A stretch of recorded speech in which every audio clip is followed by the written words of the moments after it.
Thank you very much for the kind introduction. The problem with all these introductions is the longer you live, the longer they get, right? So it's always sort of split whether this is now a compliment or not a compliment. No. What I want to do, you heard, I work in industry, right? And what I want to sort of talk about today is the Industry 4.0 or Industrial Internet of Things.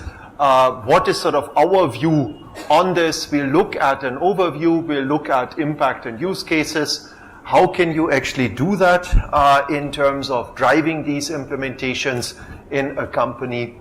What is happening in BRICS? We recently did some work on comparing BRICS and industry and automation efforts in the BRICS countries vis-a-vis what's happening globally. So we'll talk a little bit about that. And last but not least, talk about some recommendations. I had some time ago, I had a discussion with a Japanese colleague, and he said, Wilfried, this is all rubbish, right? You Germans are just trying to sort of come up with some fancy name because you have lost out on programming and all that, and now you're trying to revive, right? Now I consider myself an American Indo-European, right? Having spent a third of my life in each of these geographies, so I wasn't quite offended. Fact is, yes, there's some truth to it. I mean, Germany definitely needs to invest in IT, needs to invest even in app developments to basically make sure that the overall economy is not only manufacturing-led. But it is also true that we do have a development in terms of what is happening with industry. The first industrial revolution was the mechanical weaving loom. Was a major problem for many emerging countries, including India, which basically went very, very rapidly downhill. The second industrial revolution was Ford Motors and the assembly line. The third one were the KUKA robots. KUKA has recently been bought by the Chinese. At least 26% of KUKA has been bought by the Chinese. So these were large, unwieldy machines. I don't know if anybody has ever been in an automotive manufacturing company.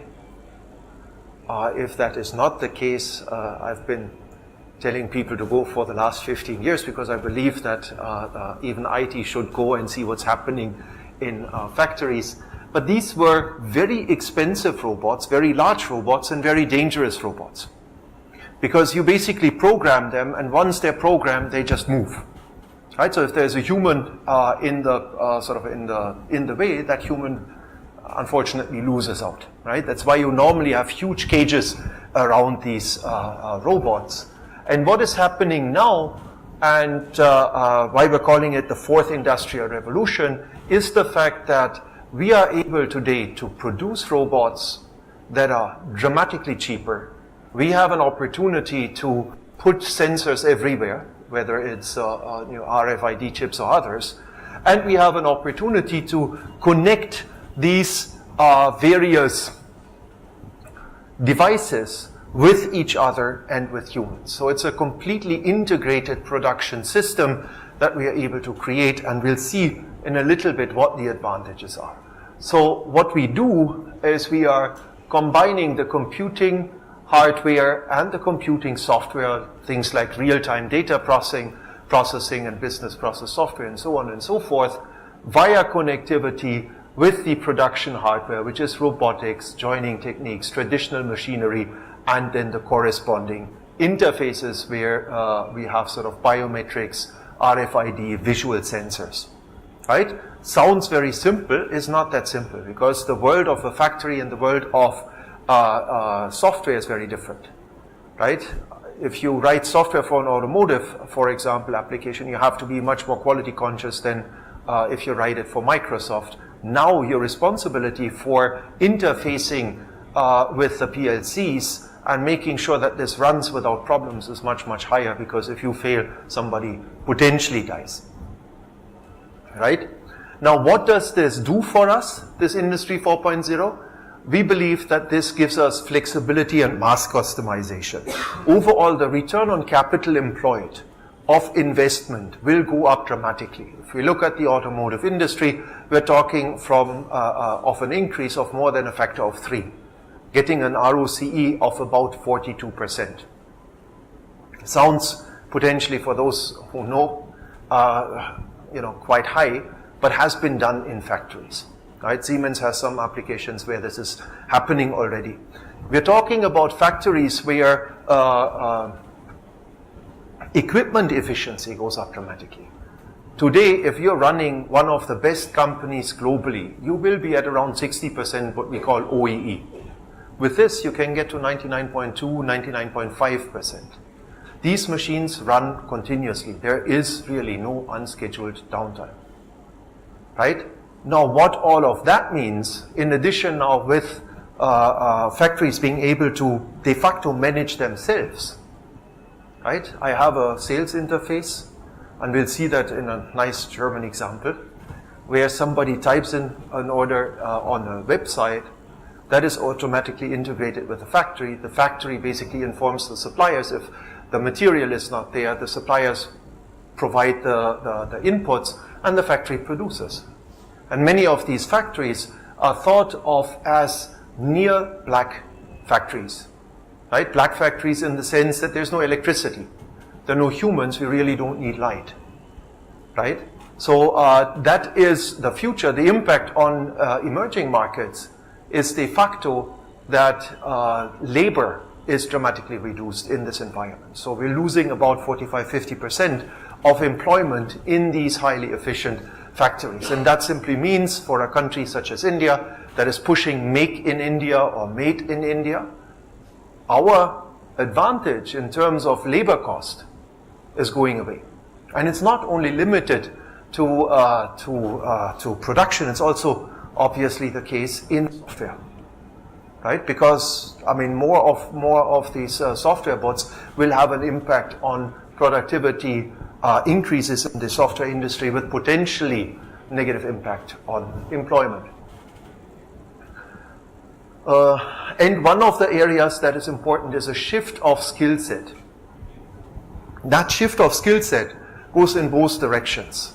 One is I don't need unskilled labor anymore. Because I have cobots, and these cobots cost maybe $20,000 US, right? They don't fail, they run all the time, they're very cheap. Even compared to a blue-collar worker in India, if I look at Pune, and I look at a blue-collar worker that's on the, say, order of 50,000 rupees per month, you get the money back on a cobot relatively quickly. And you don't have labor problems, right? So one is the lower end of the skill set is going to go. The second is the higher end of the skill set is going to go, right? Because today what happens is, or what will happen, and is happening for some applications in some companies already, if a machine has a problem, it automatically informs headquarters. Headquarters says, okay, listen, let's do an initial diagnosis. Do we have the needed parts in stock? If we don't, let's order. Informs the service technician. The service technician on his laptop or on his tablet has all the information and a nice graphical description how to repair the machine. He doesn't have, or she doesn't have to have detailed training anymore because it's easier to look at pictures and do what you're told, right? So impact in two directions. Now, the good news is, like many of the revolutions, it'll take a little bit of time, right? So we still have an opportunity to sort of adjust ourselves. We are currently seeing pilot full plans and precursors of Industry 4.0 being operational. Siemens is one example. We'll show a few others. We believe that the broad adoption of standard solutions will happen by 2025, and this is when you will see labor and jobs potentially shift on a massive scale. Right? We've seen the first factories already close down in China, move back to Germany. Right? But this is when this thing will hit in more in a larger scale, and then finally will the true Industry 4.0, the fully integrated view, will happen by 2030, when then really de facto the whole factory is fully integrated, engineering, design, procurement, production, supply chain management, all linked together via wireless connections, via cloud computing, sensors, 3D printing, nanotechnology, and advanced materials. So, right, been always pushing for employment in manufacturing. Right, I always thought it's a good idea to do both the software and the hardware. Now I'm basically giving the task back to the services sector. I think the kind of jobs that we need to create, a big part of these additional jobs will have to come from new business models and will have to come from the services. Right? Manufacturing is not going to get the 100 million jobs that we want by 2022. This is just not going to happen. So we have to invest in low-skilled jobs, which happen in the budget in terms of construction, leather, textiles, and we really have to see what are the business models that can help us create employment. I mean, challenges I've mentioned, and I'm sure you've heard already quite a bit of this during the day. Cybersecurity, there was a WikiLeaks today saying, okay, listen, the Americans can kill you just by taking over your car. I'm sure it's not only the CIA, probably the Russians also that have this kind of capability. But it is definitely a concern. How do we ensure this? If some of you remember Stuxnet in Iran, which was an attack on an Iranian nuclear reactor, those kind of things are possible and are happening, will continue to happen, and the risk is increasing as we network more and more. And then legal and standards is basically something that we have to work with to make sure that we can de facto integrate across continents. Just going to skip to some use cases. This is just an indicative size of the pie impact. This is for number for Germany. We do see application in agriculture, in automotive, in chemicals, in electric engineering, in ICT, and in mechanical engineering. All of this adding up to about 79 billion euros. There is a significant amount of added value in this, and that's why most governments, whether it's the US, France, others, the Chinese also, are spending on this. Right? So it's important. And if we look at some of the use cases, we have use cases in remote diagnostics, we have use cases in predictive maintenance, connected factories. The Speed Factory, the Adidas Speed Factory, is actually a black factory that was moved from China back to Germany. Right? So you may not generate that much employment, but at least the taxes stay in country. Right? This is one of the solutions of Mr. Trump's problems potentially. Not the employment part, but at least the tax part. And then we have precision farming, wear monitoring, smart storage systems, Muesli. Germans are fascinated about Muesli, and I'll show you one example in terms of to what extent you can really drive your obsession with Muesli. So the Speed Factory is basically a factory that is pretty much a dark factory. It's a decentralized and fully automated assembly line, highly flexible factory with mass customization capabilities and data analytics to test shoe fit and performance. Right? So here the value proposition is really no workers, integrated planning, and mass customization. I am on my way towards a lot size of 1. Right? So I'm on my way to provide you what you need at a reasonable cost.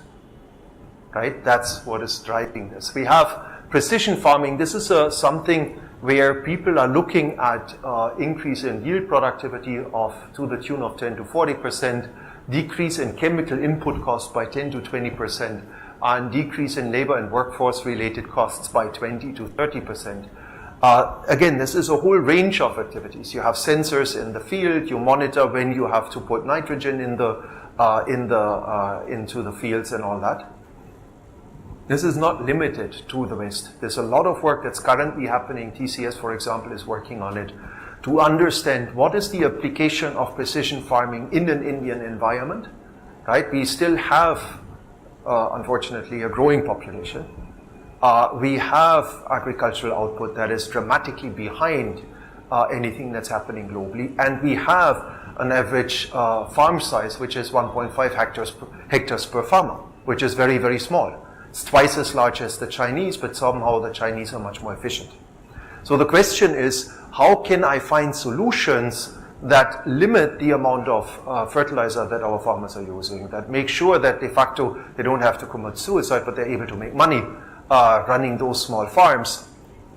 And how can I use technology to enable this? And I think this is a fascinating opportunity for an Indian-born solution, whether it's by TCS or some other company, because I do believe that the impact is massive and it's potentially also scalable. The first application would be China, because they also have very small farms. Machine tools is basically normally what you do in a machine tool replacement is you basically say, I have a pro forma tool replacement. Next shift starts, I'm just going to change it. Whether it's been used or not doesn't really matter. I want to make sure that my shift runs. The other one is I can estimate a running time. Right? Again, doesn't really depend on how it's been used. I estimate the running time and I change. In all cases, I have a range of tools, do too early replacement, and here what we're doing is basically looking at automatic wear tracking for individual tools, a self-learning software that identifies relevant wear thresholds and then really change as needed. Right? Again, the impact is sort of a cost saving of about 30,000 euros per machine, significant. Other applications are what Apollo Tyres is trying to do. Apollo Tyres is basically trying to put sensors into tires to basically have a clear understanding of wear and tear. Now, the reason why that is important is not only that they tell you, okay, now please change the tire so that I can make more money. Right? It's also important because the parameterization of your ABS system assumes a fully functional tire. Once you've braked a few times, de facto your braking distances as calculated by the ABS are not relevant or not accurate anymore. So it's also an opportunity to improve safety. VIRT is an optical system where you look at, this is C parts, which in our parlance are small parts. So basically they have an optical system that automatically sees and looks how much stock do I have, basically make sure that the ERP system is informed. That automatically triggers the supplier system, who then triggers the milk run, right? In terms of impact, all of that doesn't really look that, it's not rocket science, but in impact, ordering cost is down by up to 80%, working capital down by 20 to 40%, floor space cost by 20 to 30%, and you have normally a maximized supply security. So what I'm trying to say, and what some of the studies have shown, this part of the IoT market is a very large, a very lucrative part, and that may even be much more relevant than the pure consumer-centric IoT part down the line. This is my Muesli. As I told you, I have only a few followers among sort of my Indian friends that are also very much into Muesli. The idea here is you don't want pre-customized basic cereals. Right? Muesli breakfast is an important part of the day for some people. I want exactly what I want to eat. I want to make sure that A, it tastes good, and B, it is also good for me. So what they've done is they have an opportunity to basically say, okay, listen, I have an internet-based sales form with social sharing of customized cereals, which then feeds my production process. So I have segment to one mueslis. I've just cut my R&D department loose. I don't need them anymore, right? The only thing I have to do is sort of what is the overall pattern of usage of various, ingredients in muesli, and then I can even have pre-packaged solutions, right? Those are some of the applications that are quite exciting for us. Generally, what you need to do is really have two ways of driving this transformation. One is come from the market and consumer side, do vision engineering, come up with a new model. Muesli, or my Muesli is a good example. People understood the need and they made a profitable business model out of it. And this, for me, is also the hope in terms of generating jobs.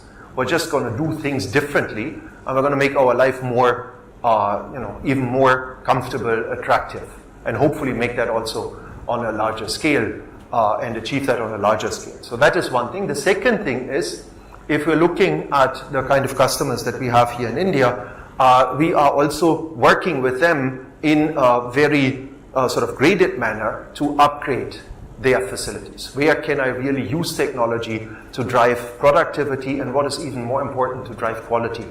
One of the key challenges that we have when we want to export is that our fit and finish often is just not up to the mark, right?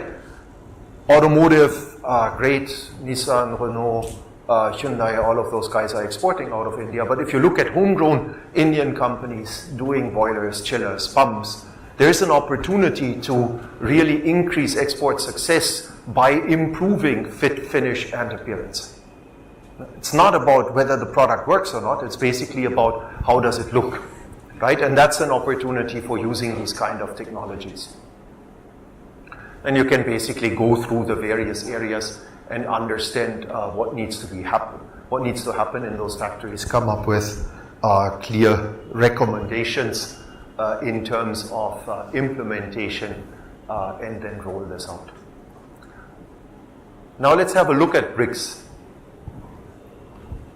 If we look at BRICS, one of the key points is manufacturing is extremely important in terms of driving growth in BRICS, right? It contributes to employment, national wealth, and investments and innovation in these countries. There's a strong correlation between manufacturing invest and R&D invest, right? People say, manufacturing is not cool, is absolute rubbish, because what you do is you create products, and with these products, services, which potentially will go into an outcome-based kind of business model going forward. And for us today, vis-a-vis China, not having enough of these product-based businesses or globally competitive product-based businesses is actually a very, very massive disadvantage, right?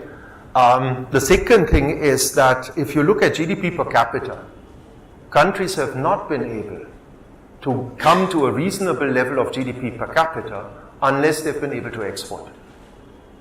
Right? So it's basically the China model. Before that, it was the Korea model. It was the Japan model. At some point in time in the late 1880s, it was the German model. Right? So you leveraged your factor cost advantages to try to come out of a relatively difficult situation as far as wealth is concerned. Now, if you look at competitiveness, all BRICS nations have increased their competitiveness, mostly driven by low labor cost and economies of scale.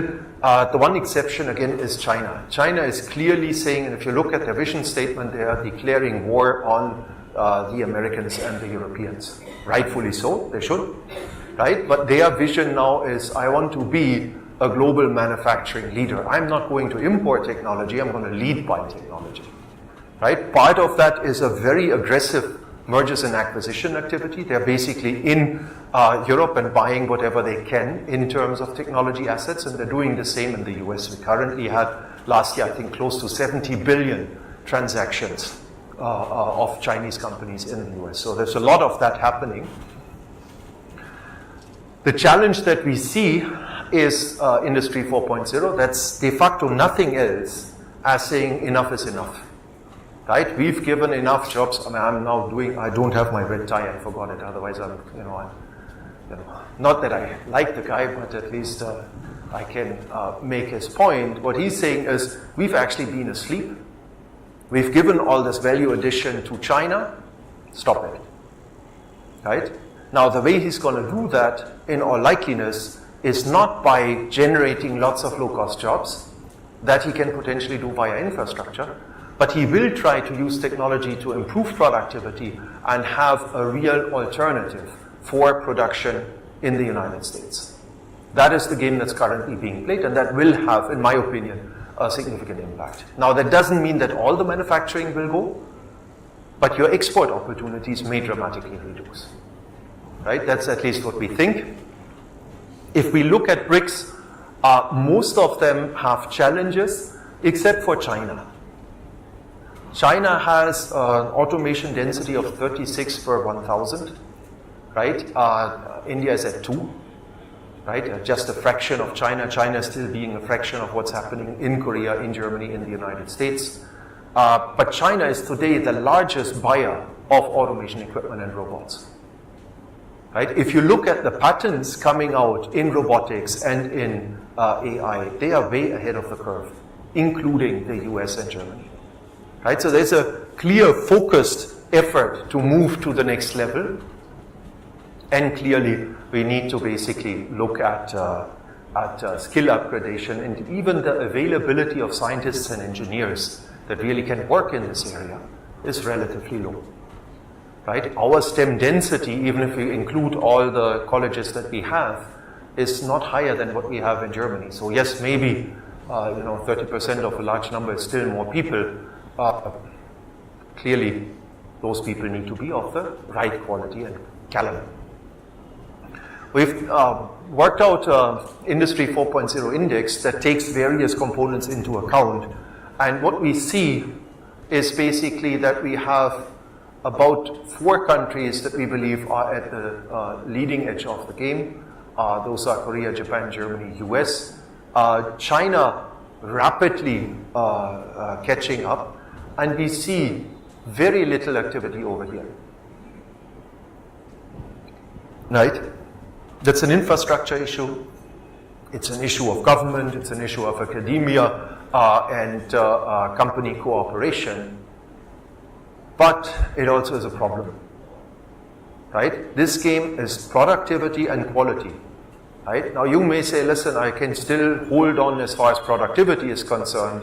We believe that the cost advantage that you get out of Industry 4.0 is, say, 15 to 20%. Now your labor cost advantage vis-a-vis Germany typically was 30%. I still have 10%. Now 10% for a global supply chain may not be enough.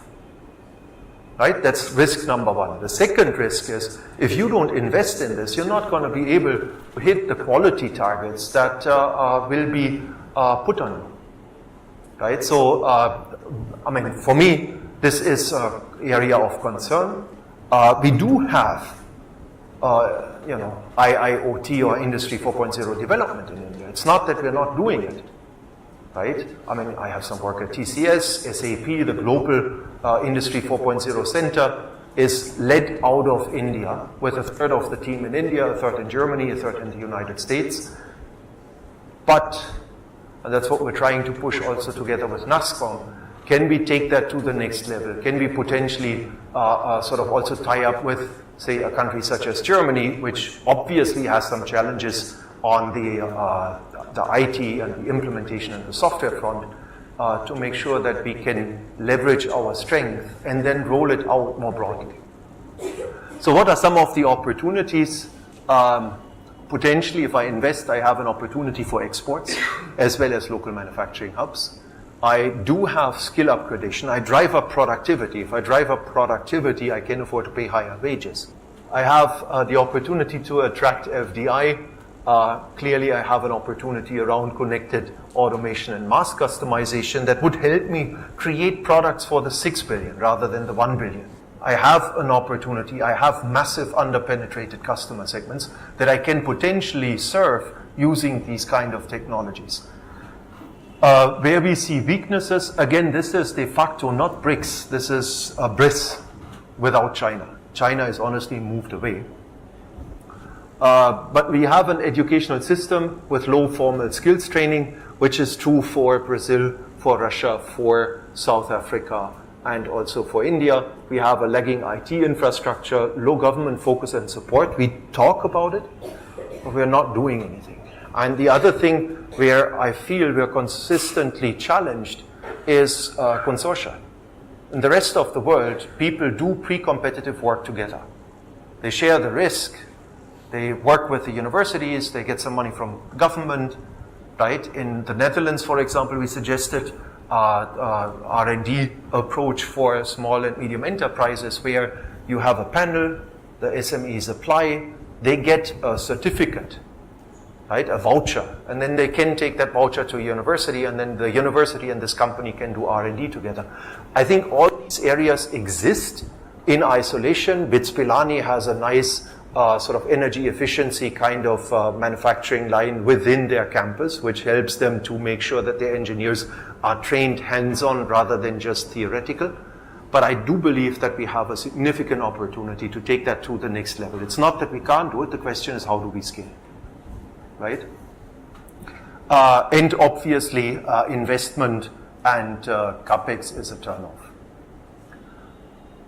In terms of the suggestions, improve the formal education system and make sure, and we're currently working that now the BRICS Skills Council is under Chinese leadership, it was under Indian leadership, trying to see how we can introduce 3D printing, robotics, and similar topics on a broader scale.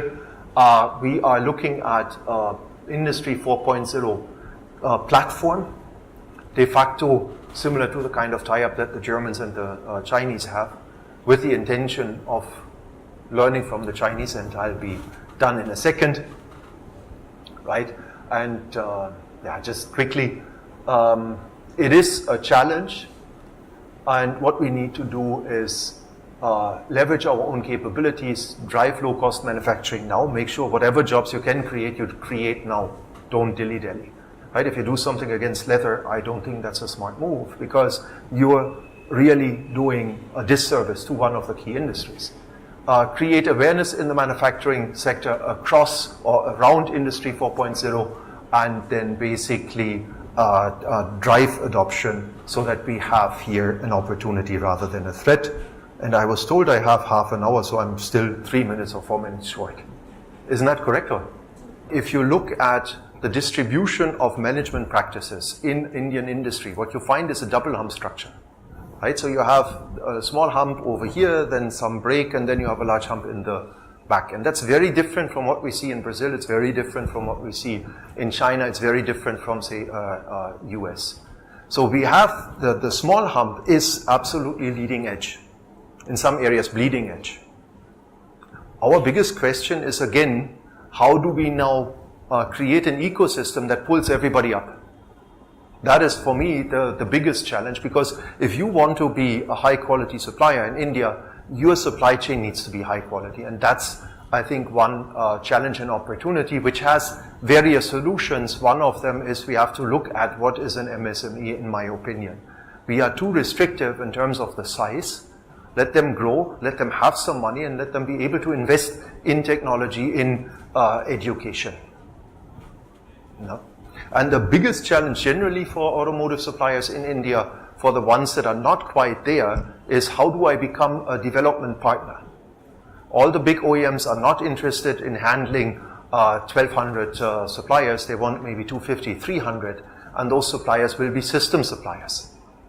So how do I get to be a trusted partner for an OEM is the challenge that anybody has to ask themselves. And if you look at Bajaj, I haven't been in the Chakan facility. I've just been told that they have 300 cobots working with women on the line, and these cobots sense humans. So for the first time, I have a cooperating robot that allows me to take heavy work, dangerous work out of the production process and combine that with humans. So I think the risk will be less compared to the large KUKA robots.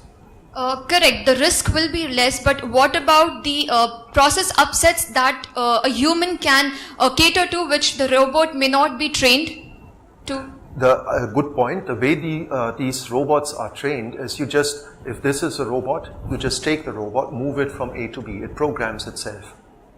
Right? So I don't have to understand CNC, it just does it by positioning. It has an opportunity to correct for imperfections.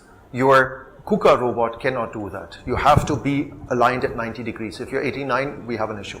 Right? This robot now can adjust for variations in, say, the way a particular piece is positioned. Some of the challenges are then also challenges more in terms of latencies, integration of PLCs with the enterprise system, and how fast do I need information to make decisions. That is one of the challenges. But I think, again, it looks like, and this is a journey, but it looks like that we have found a solution in principle for robots that are easy to program and robots that are able to work with you. I think what is happening is highly complex. If you look at Mercedes-Benz, what Mercedes-Benz did is they did a lot of automation for the rear axle assembly. Right, so lots of robots working, and then you have 13 humans sitting on a rotating plate, and the final assembly is still done by humans simply because the complexity is high and the ROI calculation is in favor of the human at this point in time. Yes, I mean, I'm not a sort of an expert on shoes, but if you look at basically, and here again, it's the Chinese and some Indian companies plus sort of global companies that are investing in this for, say, a generator or for a boiler, right? I can have sensors that start understanding when my generator is unhappy, right? So I can then start operating and optimizing performance. I can look at the kind of environment that the machine is working in. I can use that to improve quality. And for shoes, just to give you another example, there's an example in the US where people now go and do a 3D scan of your feet and then do a 3D print of your sandals. Right, so that's then again ultimate, how to say, segment to one. I haven't worn these sandals, I'm assuming they're wonderful. Challenge of employment, that's why I made a big deal of it, is a huge challenge. But at the same time, if you don't increase productivity, you will not be able to pay higher wages. If you can't pay higher wages, you're not going to get to a GDP per capita to the tune of, say, 10,000 USD per head. So it's a little bit, I think the solution is for India in finding Indian solutions for automation, making sure that we have the quality that allows us to compete globally. My labor cost may allow me to use still more labor than in other locations. But the other work that all of us have, and no matter where we are, is finding new de facto things to do, services, product ideas like my Muesli and others that help us address market segments that haven't really been served at this particular point in time. And that's again a huge opportunity for India. I had Ryan Sinha in one of the conferences, and he basically said, listen, I want Indian companies not to focus on the 1 billion. You build products for the 6 billion, right? So I think there is a huge opportunity. It's a difficult market, but it's an opportunity. And companies like Godrej, if you look at GCPL, they are clearly saying, I'm an emerging market MNC, and I will win in Latin America, I will win in Africa, and I will win in Asia, right? And once you have that scale of 6 billion people behind you, going after the 1 billion is not going to be difficult. It would be my feeling. Okay, fine. So, finished. Thank you very much.